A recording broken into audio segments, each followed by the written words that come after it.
Good evening प्यारे विद्यार्थियों, कैसे हैं। उम्मीद है बहुत बेहतर होंगे आप लोग और आपकी पढ़ाई काफ़ी शानदार चल रही होगी। प्यारे विद्यार्थियों, आज हम एक नए वीडियो लेक्चर के साथ आपके सामने उपस्थित हैं और आज का जो हमारा टॉपिक है वो टॉपिक है यूज ऑफ हैज, हैव और हैड। बिना समय गंवाए सीधे हम टॉपिक को स्टार्ट करते हैं और इसका इस्तेमाल स्पोकन इंग्लिश में बहुत ही विटल, बहुत ही इम्पोर्टेंट होता है। और इसका इस्तेमाल हम कब करते हैं? तो इसका इस्तेमाल जब सेंटेंस में सब्जेक्ट के पास किसी चीज़ के रखने का या उसके पास होने का बोध होता है, तो ऐसी स्थिति में हम किसका प्रयोग करते हैं? हैज, हैव और हैड का। प्रेजेंट टेंस में हैज और हैव का प्रयोग होगा, जबकि पास्ट में हम किसका प्रयोग करेंगे? हैड का प्रयोग करेंगे। अगर आप नोट्स बना रहे हैं तो नोट्स बनाते समय मैं कुछ सेंटेंस को बोलूंगा और आप प्रयास करिएगा कि उसको एज ए नोट्स लिखिएगा। तो सबसे पहले आप हेडिंग डालेंगे हिंट्स। सबसे पहले हेडिंग का डालेंगे हिंट्स। हिंट्स का हिंदी होता है पहचान, अर्थात हम कैसे पहचानेंगे कि हाँ यहाँ हमें हैज, हैव या हैड का यूज करना है। तो प्यारे विद्यार्थियों, अगर कभी भी किसी सेंटेंस में के पास होने, किसी भी सेंटेंस में के पास होने या रखने का बोध होगा, रखने का भाव आएगा, तो ऐसे स्थिति में प्रेजेंट टेंस के साथ हैज, हैव और पास्ट के साथ क्या लगाएंगे? हैड का प्रयोग करेंगे।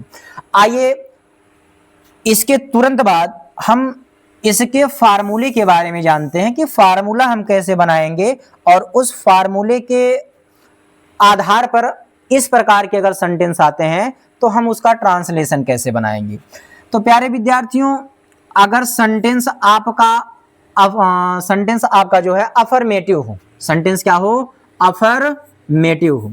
तो सेंटेंस अगर आपका अफर्मेटिव है तो अफर्मेटिव सेंटेंस का फार्मूला जो होगा वो आपका सबसे पहले रखेंगे आप क्या? सब्जेक्ट।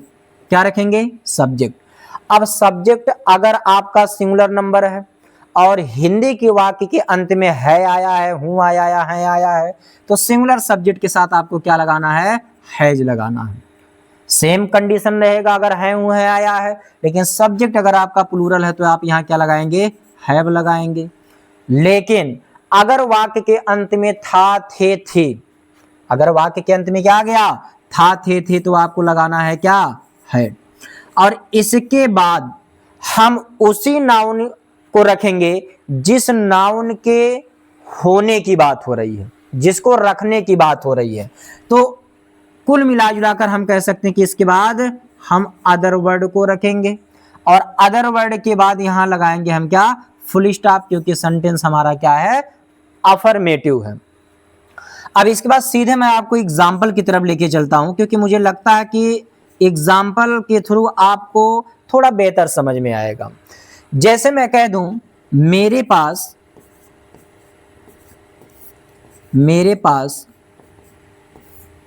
एक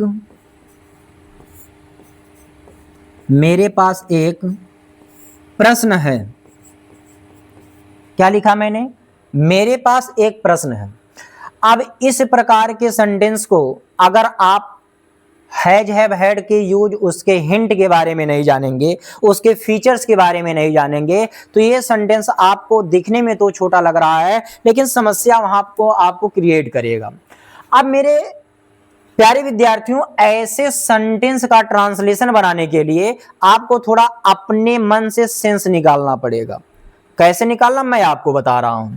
मेरे पास एक प्रश्न है, इसको अगर दूसरे भाषा में कहना हो तो हम कैसे कहेंगे? कहेंगे मैं एक प्रश्न रखता हूं। क्या सेंस में कोई चेंजिंग आया? नहीं आया। तो ऐसे आपको निकालना है कि मैं एक प्रश्न रखता हूं। अगर रखने का और सेंटेंस में ये शब्द आ रहा है पास, तो तुरंत समझ जाइएगा रखने का भाव आ रहा है, इसका मतलब मुझे हैज, हैव या हैड का प्रयोग करना है। अब सेंटेंस देखते हैं। लास्ट में कभी भी अगर इस प्रकार का डंडा आपको देखने को मिल जाए, अर्थात पूर्ण विराम या फुल स्टॉप का साइन मिल जाए, तो तुरंत समझ जाना वो हमारा असर्टिव है। असर्टिव में या तो अफर्मेटिव होगा या तो क्या होगा, निगेटिव होगा। तो अगर अफर्मेटिव या निगेटिव होगा तो निगेटिव में तो नहीं आया, तो क्या इसमें नहीं आया है, आप कहेंगे नहीं, तो ये तो निगेटिव तो हुआ नहीं, तो फिर हुआ क्या, अफर्मेटिव। तो अगर अफर्मेटिव है तो सबसे पहले आप क्या रखेंगे, सब्जेक्ट रखेंगे। सब्जेक्ट कैसे निकालेंगे, सेंस के विनय पे निकालिए। मैं एक प्रश्न रखता हूं, कौन एक प्रश्न रखता है, मैं, तो यहां मेरे के लिए आप माई मत सोचिएगा, ऐसे जब सेंस निकालिएगा तो सब्जेक्ट आपको आसानी से मिल जाएगा। तो कहेंगे मैं एक प्रश्न रखता हूं, मतलब आई। अब आई मेरे प्यारे बच्चों, आई होता तो सिंगुलर नंबर है, लेकिन ग्रामर का नियम कहता है कि आई के साथ जो आने वाली वर्ब है वो हमेशा प्लूरल यूज होगा। तो प्लूरल क्या हैज होता है या हैव होता है, आप कहेंगे नहीं हैव होता है, तो यहां हम क्या लगाएंगे, हैव। आई हैव, इसका मतलब हो गया कि मेरे पास है, इसका मतलब क्या हो गया कि मेरे पास है। अब सवाल करो क्या है, तो जवाब आएगा एक प्रश्न है। तो एक प्रश्न मतलब ए क्वेश्चन, क्या हो जाएगा, ए क्वेश्चन। तो उम्मीद अगर इस प्रकार के सेंटेंसेज आपके सामने आएंगे तो आप उसको बना लेंगे। जैसे मैं कह दूं मेरे पास एक किताब है, तो क्या बनाइएगा आप लोग, कहिएगा मेरे पास एक किताब है, मतलब मैं एक किताब रखता हूं, मतलब आई हैव ए बुक। मेरे पास एक प्रश्न पत्र है, तो आप कहिएगा I have a question paper. मैं कह दूं मेरे भाई के पास 4 सिक्के थे, तो थे आ गया, थे मतलब पास्ट, और पास्ट है तो यहाँ पे आप किसका इस्तेमाल करना है, हैड का इस्तेमाल करना है। तो कहेंगे my brother had 4 coins, my brother had 4 coins. मैं कह दूं कि मेरे पिताजी के पास एक पुरानी साइकिल है, तो कहेंगे my father has an old cycle. ये तीनों सेंटेंस जो मैंने बोला है, मैं उम्मीद करूंगा कि मेरे भाई आप इस तीनों सेंटेंस को वीडियो को रोक करके, लिख करके और बनाएंगे। अब बहुत सारे बच्चों के माइंड में चल रहा होगा सर ये जो आपने बताया तो अफर्मेटिव है, ये कैसा सेंटेंस था, अफर्मेटिव था। अगर निगेटिव यही आ जाए तो हम कैसे बनाएंगे। तो निगेटिव अगर आ जाएगा तो आप देखिए क्या करिएगा, अगर निगेटिव आ जाएगा तो उसमें एक थोड़ा सा इंप्लीमेंट, एक थोड़ा सा कह सकते हैं परिवर्तन आपको करना पड़ेगा, और उसमें आपका पूर्व का ज्ञान भी मायने रखेगा। पूर्व का ज्ञान मायने रखने का मतलब, अगर आप निगेटिव सेंटेंस में इसको बनाना चाह रहे हैं तो मेरे भाई अब आपको 2 चीज का ज्ञान होना चाहिए, प्रेजेंट टेंस या कह सकते हैं कि प्रेजेंट इंडेफिनिट, और दूसरा पास्ट इंडेफिनिट। और पूरा ज्ञान नहीं होना चाहिए, बस इतना आपको दिमाग लगाना है कि प्रेजेंट इंडेफिनिट में आपको डू डज प्लस नॉट का प्रयोग करते हैं, पास्ट इंडेफिनिट में डिड प्लस नॉट का प्रयोग करते हैं। तो बस अब हेल्पिंग वर्ब इसमें लगाना शुरू हो जाएगा अगर सेंटेंस आपका निगेटिव है। सेंटेंस क्या है, निगेटिव है। तो निगेटिव में मेरे भाई आपको सबसे पहले रखना है सब्जेक्ट। क्या रखना है, सब्जेक्ट। अब सब्जेक्ट अगर रखने के बाद अगर आपका है हूं है लास्ट में आया है, अगर लास्ट में क्या आया है हूं है आया है, तो आप यहां या तो डू लगाएंगे या तो डज लगाएंगे, और साथ ही साथ इसके साथ जोड़ेंगे क्या, नॉट। तो प्रेजेंट इंडेफिनिट में डू नॉट डज नॉट ही तो लगता है। तो हैज हैव के या हैड के यूज में अगर वो निगेटिव सेंटेंस है तो आपको डू नॉट डज नॉट का प्रयोग करना है। अगर वाक्य के अंत में था जा रहा है और निगेटिव वर्जन है तो आपको वहां लगाना है क्या, डिड नॉट। और नॉट के बाद अब जो अभी हैज हैव हैड आप जोड़ रहे थे अफर्मेटिव में, अब आपको सिर्फ और सिर्फ हमेशा लगाना है क्या, हैव। और इसके बाद अगर ऑब्जेक्ट आया तो ऑब्जेक्ट, नहीं तो एक्स्ट्रा वर्ड कुछ आया तो लगा करके लास्ट में क्या लगा देंगे, फुल स्टॉप। कैसे आते हैं सीधे एग्जाम्पल पे। जैसे मैं कह दूं 2 एग्जाम्पल मैं आपको बनाऊंगा, उम्मीद है अगर कंसंट्रेट होकर के क्लास ले रहे होंगे तो बहुत बेहतर समझ में आ जाएगा। जैसे मैं कह दूं मेरे पास धन, मेरे पास धन नहीं है, मेरे पास धन नहीं है। क्या नहीं आया है, आप बोलेंगे हाँ बिल्कुल आया है। तो क्या नेगेटिव हुआ, आप बोलेंगे हाँ बिल्कुल नेगेटिव सेंटेंस है। वाक्य के अंत में क्या आया है, आप कहेंगे है, तो ये टेंस कौन सा हुआ, प्रेजेंट, नेगेटिव है। अब मेरे पास ये पास वर्ड आ गया है, मतलब मैं धन नहीं रखता हूं, सेंस ये आ रहा है। तो मैं धन नहीं रखता, कौन धन नहीं रखता, मैं मतलब आई। अब आई होता तो सिंगुलर है, लेकिन वर्ब कैसा लेता है, प्लूरल। लास्ट में है आया है तो टेंस क्या हुआ, प्रेजेंट। तो प्रेजेंट इंडेफिनिट का नियम फॉलो करा दो, इसमें लगा दो क्या, या तो डू नॉट या तो डज नॉट। अब डू कब लगेगा, डज कब लगेगा, अगर सब्जेक्ट सिंगुलर तो डज, प्लूरल तो डू। तो आई होता तो बेसिकली सिंगुलर है, लेकिन यूज करता है प्लूरल, तो आप यहां लगाएंगे क्या, डू। आप यहां क्या लगाएंगे, डू नॉट। और मैंने क्या कहा, अगर डू नॉट डज नॉट का प्रयोग होगा तो आप हमेशा लगाएंगे क्या, हैव। तो आप कहेंगे आई डू नॉट हैव। और धन मतलब क्या, money. I do not have money, ये आपका क्या हो गया, निगेटिव। अगर यहीं पे है की जगह था होता, अगर सपोज दैट है के जगह पे यहां क्या होता, है के जगह पे सपोज दैट अगर यहां क्या होता, था होता, है के जगह पे क्या होता, था होता, कुछ नहीं, ये पास्ट टेंस हो गया। अब पास्ट टेंस हो गया तो जहां डू डज हो रहा था वहां क्या आ जाएगा, डिड नॉट आ जाएगा। तो आपको कुछ नहीं करना था, डू को हटाना था और यहाँ पे क्या करना पड़ता, डिड का प्रयोग करना पड़ता। तो उम्मीद है कि इस प्रकार के सेंटेंस आएंगे तो आप क्या करेंगे, बना लेंगे। 2-4 एग्जाम्पल मैं बोलता हूं, आप वीडियो पॉज करिए या वीडियो प्लेबैक फिर से करिए और लिख करके उसको रफ में बनाइए। जैसे मैं कह दूं, मेरे पास एक पुरानी साइकिल नहीं थी, मेरे भाई के पास एक प्रश्न नहीं था। इन दोनों प्रश्नों का आंसर आपका क्या होगा, कमेंट बॉक्स में भी जरूर डालने का प्रयास करिएगा। अब इसके बाद प्यारे विद्यार्थियों, जो आपके पास निगेटिव का अगर भाव आ गया कि निगेटिव कैसे बनेगा, तो मुझे पूरा विश्वास है कि बहुत सारे बच्चे सोच रहे होंगे कि सर अगर इसका इंट्रोगेटिव आ गया तो हम कैसे बनाएंगे। बहुत ही आसान है, इंट्रोगेटिव बनाना भी क्या है, बहुत ही आसान है। अब इंट्रोगेटिव अगर बनाएंगे तो इंट्रोगेटिव में 2 नियम होते हैं, वो आपको क्या होना चाहिए, पता होना चाहिए। और नियम क्या होते हैं मेरे भाई, आप जानते हैं कि अगर वो आपका इंट्रोगेटिव सेंटेंस है, कौन सा सेंटेंस है, इंट्रोगेटिव सेंटेंस है, इंट्रोगेटिव सेंटेंस है, तो इंट्रोगेटिव सेंटेंस में आपको पता है कि ये 2 प्रकार के सेंटेंस होंगे, इसमें इसका 2 प्रकार का नियम होगा। अगर वाक्य की शुरुआत क्या से हो, वाक्य की शुरुआत, वाक्य की शुरुआत क्या से हो,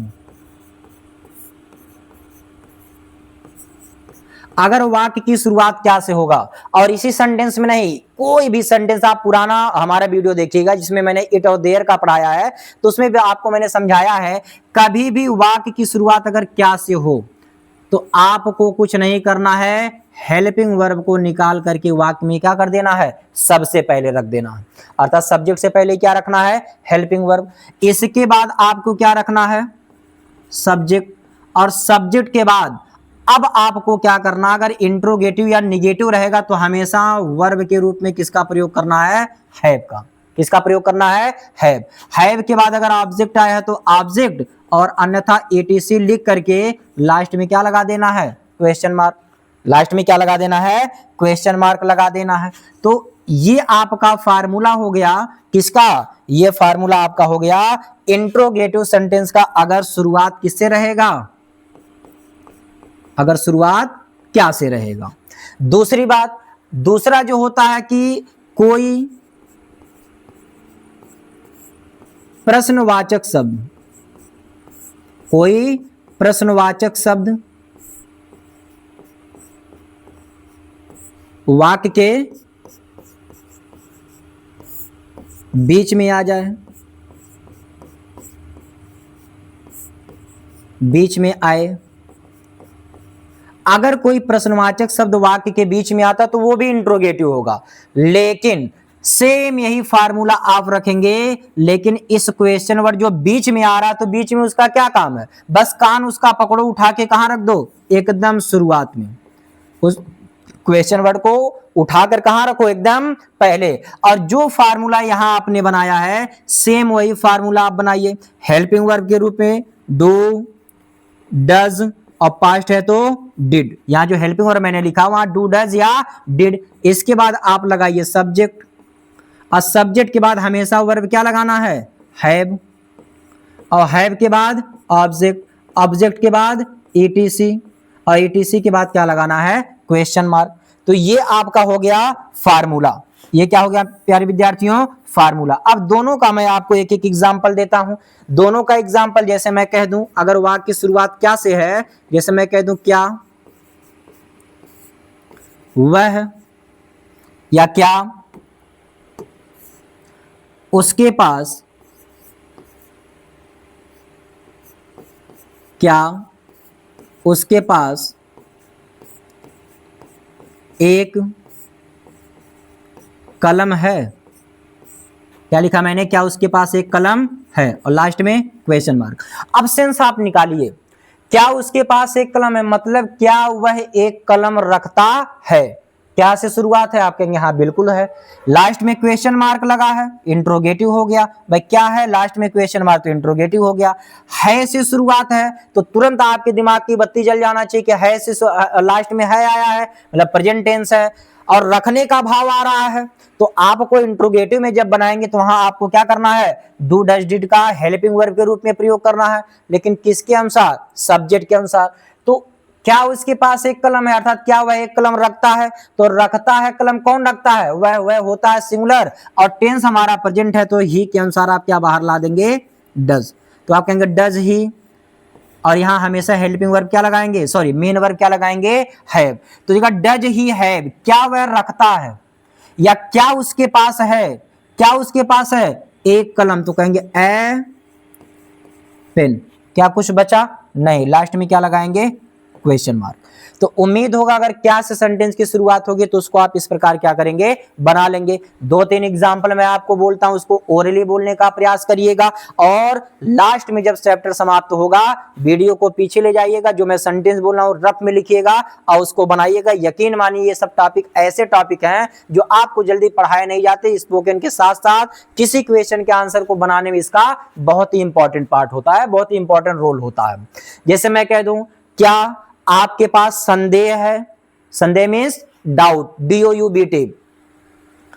क्या अध्यापक के पास, क्या अध्यापक के पास छड़ी है, छड़ी मीन्स स्टिक, STIC के। इन दोनों का आंसर आप कमेंट बॉक्स में जरूर डालिएगा। अब आते हैं प्यारे विद्यार्थियों हम दूसरे नियम की तरफ। कहाँ आते हैं, दूसरे नियम की तरफ। दूसरे नियम की तरफ का मतलब क्या हो गया, दूसरे नियम की तरफ का मतलब हो गया कि अगर सेंटेंस की शुरुआत किससे हो, क्या से न हो। क्या से न हो मतलब कोई भी प्रश्नवाचक शब्द, कोई भी प्रश्नवाचक शब्द कहां आ जाए, कोई भी प्रश्नवाचक शब्द आ जाए वाक्य के बीच में। कहां आ जाए, वाक्य के बीच में। तो अगर वाक्य के बीच में आएगा तो मैंने कहा सेम फार्मूला यही बनाना है, लेकिन बीच में क्वेश्चन वर्ड आ रहा है तो बीच में उसकी क्या हो सकता है, कान पकड़ो उसको उठा के कहां कर दो, सेंटेंस के प्रारंभ में। अब सीधे मैं आपको एग्जाम्पल की तरफ लेके चलता हूं। जैसे मैं कह दूं कि वह ऐसे विचार क्यों रखता है, लास्ट में क्वेश्चन मार्क। अब इसमें आपको सेंस भी नहीं निकालना, सीधे रखने का सेंस आ गया, रखना या के पास होना, हैज हैव हैड का यूज, लेकिन लास्ट में क्वेश्चन मार्क आ रहा है। और जो प्रश्न पूछने का काम कर रहा है, जो WS फैमिली से आता है, वो कहां है, वाक्य के बीच में है। ये नियम आपका हर की दुनिया के किसी भी कोने में चले जाइए, कोई भी सेंटेंस अगर है उसके बीच में क्वेश्चन वर्ड आता है, कुछ नहीं करना है, इसका कान पकड़ो, इसको उठा के कहां रख दो, पहले। हिंदी को नहीं उठा के रखना है, नहीं कि क्यों उठा के हम पहले रख दे, ट्रांसलेट करते समय इसका जो इंग्लिश है उसका कान पकड़ो उठा के पहले रख दो। तो क्यों है तो इसका क्यों का मतलब हो जाएगा वाई। क्या हो जाएगा प्यारे विद्यार्थियों, वाई। इसको मैंने पहले रख दिया। अब जो फार्मूला आपने यहां लगाया था सेम वही लगा दीजिए, हेल्पिंग वर्ब लास्ट में है आया मतलब टेंस कौन सा, तो आप कहेंगे सर टेंस मतलब प्रेजेंट। अब प्रेजेंट टेंस में रखने का भाव हो रहा तो या तो डू या फिर डज, इसी का प्रयोग करना है। तो दोनों का तो एक बार करेंगे नहीं, एक ही बार में, एक बार में एक ही करेंगे। तो देखिए सब्जेक्ट क्या है, तो वह ऐसे विचार को क्यों रखता, रखने वाला काम कौन कर रहा है, वह मतलब क्या, ही मतलब सिंगुलर। तो आप यहां हेल्पिंग वर्ब लगाइए क्या, डज। तो हो जाएगा व्हाई डज, और ये आपने सब्जेक्ट के अनुसार लगाया तो सब्जेक्ट लगाइए, तो हो जाएगा व्हाई डज ही। और इसके बाद मैंने बार बार आपसे कहा कि निगेटिव हो या इंट्रोगेटिव हमेशा मेन वर्ब के रूप में किसका प्रयोग करिए, हैव का, तो हो जाएगा why does he have. Why मतलब क्यों, डज ही मतलब है मतलब रखता है, क्या रखता है, ऐसे विचार, तो ऐसे मतलब सच, और विचार मतलब थॉट्स, विचार मतलब थॉट्स, और लास्ट में क्वेश्चन मार्क। तो उम्मीद होगा इस प्रकार की अगर ट्रांसलेशन आपके सामने आता है और आप बेहतर ढंग से उसका प्रैक्टिस करते हैं तो फिर इसको रफ में बनाने की आवश्यकता नहीं रहेगी। अब अगर इसी के स्थान पे है के स्थान पे क्या आ गया होता, इसी है के स्थान पे था आ गया होता, तो आप क्या करते हैं, कुछ नहीं करना था, था आ गया मतलब डू डज के स्थान पे हमें क्या, पास्ट इंडेफिनिट में जो लगता है हेल्पिंग वर्ब डिड का प्रयोग करना था। तो आई होप, मुझे पूरा विश्वास है कि पूरा कंटेंट पूरा टॉपिक आपको बहुत बेहतर ढंग से समझ में आया होगा। और मैं 2 से 3 एग्जांपल बोलता हूं, इसको आप लिखिएगा, मैं हट जाता हूं, अगर स्क्रीनशॉट लेना हो तो ले सकते हैं, उम्मीद है स्क्रीनशॉट ले चुके होंगे। और 2 क्वेश्चन मैं बोलता हूं उसको बनाइएगा और कमेंट बॉक्स में जरूर डालिएगा। जैसे मैं कह दूं, मैं ऐसा सवाल क्यों रखता था, मेरा दोस्त पुराने सिक्के क्यों रखता था, आपके भाई ऐसी किताबें क्यों रखते हैं। इन तीनों का आंसर आप रफ में बनाइएगा। और प्यारे विद्यार्थियों, इस क्लास को इतना शेयर कर दीजिए, आपके पास जितने भी बच्चों का पढ़ने वाले बच्चों का कांटेक्ट नंबर और सबके पास इस क्लास को शेयर कर दीजिए। और क्लास सेशन अगर अच्छा लगे तो लाइक, और जो मैं बोल रहा हूं एग्जाम्पल उसको कमेंट बॉक्स में जरूर लिखिएगा। और चैनल को अगर सब्सक्राइब आप करेंगे तो आपको जो भी नया कंटेंट आएगा वो आपको सबसे पहले देखने को मिलेगा। तो आज के लिए बस इतना ही, कल हम मिलेंगे एक नए टॉपिक एक नए जुनून के साथ, तब तक के लिए जय हिंद।